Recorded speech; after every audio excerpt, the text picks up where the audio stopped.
from our New York studios. Thanks for being with us, Tal, this morning there. Want to point out that yesterday the U.S. blocked a UN Security Council resolution that could have demanded a full independent UN investigation into the situation. Tell us about that U.S. decision and really perhaps what the next step is for the UN in dealing with the Gaza situation.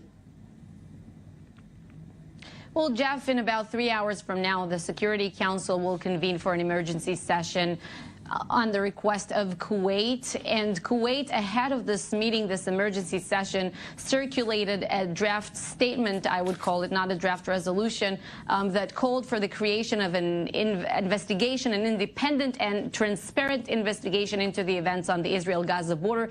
This draft statement also called for the end of the closure on the Gaza Strip. It also emphasized that the two-state solution still stands, and the U.S. blocked this draft statement. It's not really surprising because the White House issued a statement yesterday according to which the responsibility for the high death toll in Gaza yesterday is to be blamed upon Hamas.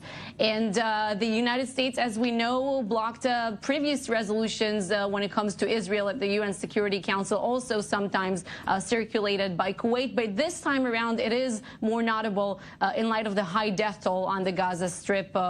Yesterday, it was the deadliest day, as we hear, since the 2014 war. So it is way more notable. Tal, that draft statement from the Security Council said that the Palestinian protesters, quote, were exercising their right to peaceful protest. Most nations on the Security Council believing that the Palestinian side was peaceful. Obviously, the Israeli position is much, much different. Give us a sense of the last-minute efforts from the Israeli diplomats today ahead of this big meeting in a few hours.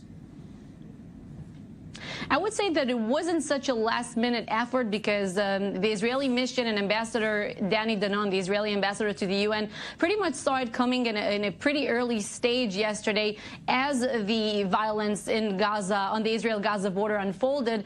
Danny Danon and the Israeli mission were informed that Kuwait is likely to convene the council today, or they also prepared for it to be yesterday. So Danny Danon already started speaking to ambassadors, ahead of this meeting and preparing, laying the groundwork for the heated discussion that we're expected to see today.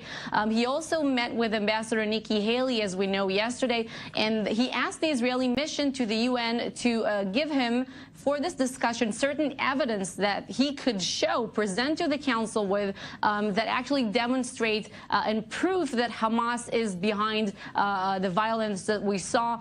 He called it the terror activities that Hamas conducted along the Israel-Gaza border. We know that Danny Danon, he likes to present the council with tangible evidence. He does it usually also ahead of the meeting. He speaks to the media, and at 9:45 Eastern time, he's expected to talk to the media ahead of the meeting at the council, and then he will show them some evidence. So a lot to watch for today, Jeff. All right, Tal Heinrich reporting live for us in New York City. Again, we're going to go out